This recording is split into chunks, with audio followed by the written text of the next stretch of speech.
Hey everybody, this is Stuart with Wine on the Diamond. Today we're going to be reviewing the 2021 Justin Rosé wine. It's from the Central Coast, California. It's 13.5% alcohol by volume.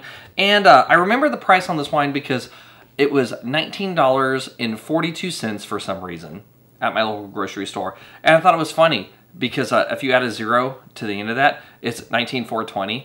And 420 is always funny. I know I'm 40 years old, but I still find it funny. Anyway, screw top, +1. Let's get to this one.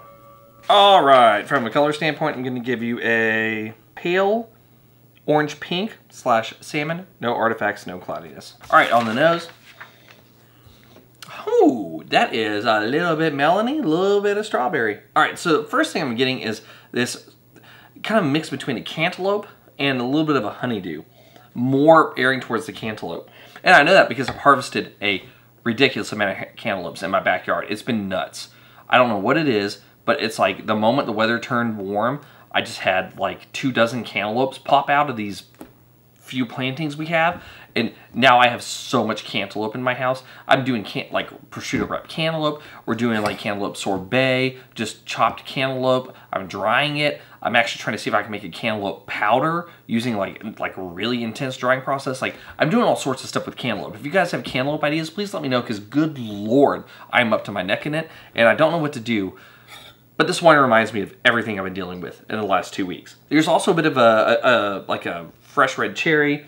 There's some strawberry. There's a little bit of like a very weak orange. And what I mean by that is like it's kind of like when you do like zest, like orange zest. That's what it is. It's not like the oil. It's not the juice. It's not the pulp. It's a very thin smattering, for lack of a better word, of orange zest. Nose intensity is medium and alcohol smells medium. Anyway, how does it taste? And right out of the gate comes something on the palate, two things on the palate as a matter of fact, that I don't get on the nose whatsoever. And now I'm trying to do retronasal, I'm still not getting it. Sure, those red fruits are there. Sure, the melon is there. But then, the sleeper melon, the watermelon pops out. And the watermelon hits fast, hits hard.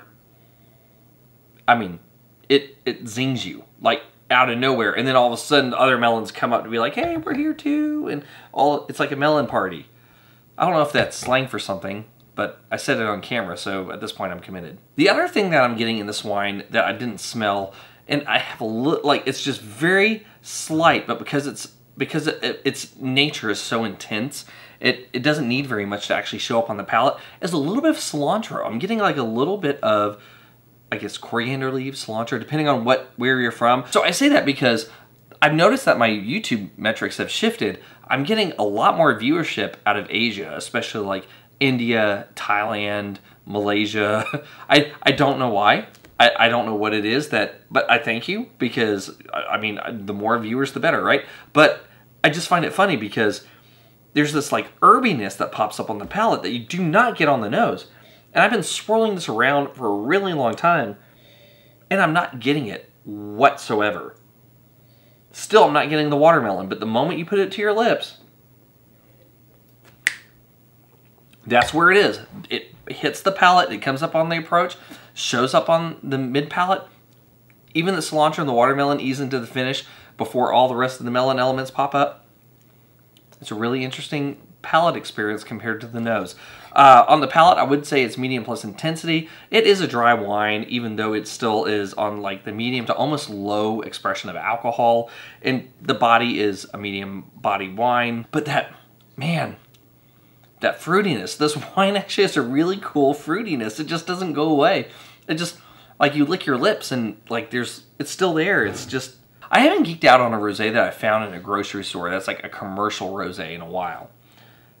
I just find it funny that this is so interesting in the way it plays with all the different elements of your mouth.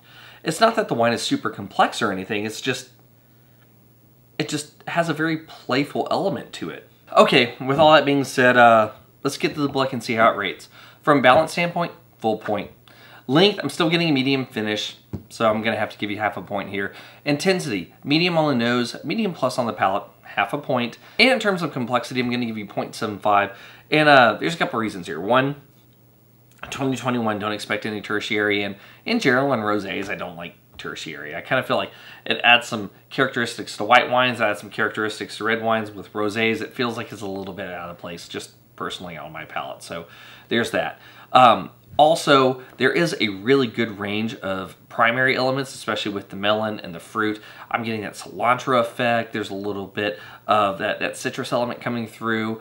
But there's the thing that's holding you back is a lack of a definitively tasting mallow note. Like if I had a little bit of like a cheesiness, a cottage cheese or something like that, like buttery, like a little bit of something would have added to that, wouldn't have given you a full point. But 0.75 because of primary clusters alone is nothing to shake a stick at. Or a wine opener, because I don't have a stick. But it's made of wood, mostly, so that counts, right?